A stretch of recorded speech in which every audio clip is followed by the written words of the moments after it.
شجرکاری کرنا کیوں ضروری ہے؟ ہر سال لاکھوں لوگ گندا پانی پینے کی وجہ سے موت کا شکار ہو جاتے ہیں۔ اگر حالات اس طرح رہے تو اگلے 10 سالوں میں حالات بد سے بدتر ہوتے جائیں گے۔ آپ گندا پانی تو چھوڑیں، دنیا کی 40% آبادی کو صاف پانی بھی میسر نہیں آئے گا۔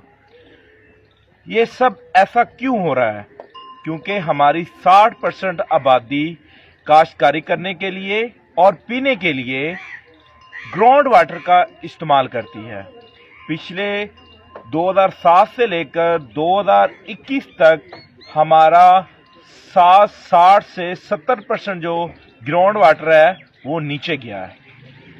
یہ سارا کچھ حکومت نے نہیں کیا، لیکن حکومت کے پاس اس کا حل ہے۔ اگر آپ اس حل پہ عمل کرتے ہیں، نہ صرف آپ کا پانی اوپر آئے گا بلکہ آپ کی جو ماحولیاتی آلودگی ہے وہ بھی کم ہوگی۔ وہ حل کیا ہے؟ سیدھا سادہ حل ہے کہ آپ جنگل اگائیں اور درخت لگائیں۔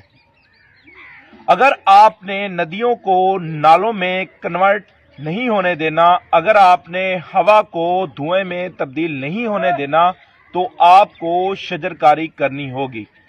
جب پینے کو پانی ہی نہیں ہوگا اور جب ہوا لینے کے لیے آکسیجن ہی نہیں ہوگا، جب آپ کے بچے بیگ کی بجائے آکسیجن سلنڈر رکھ کے جائیں گے اسکول، تو آپ کس طرح زندہ رہ سکتے ہیں؟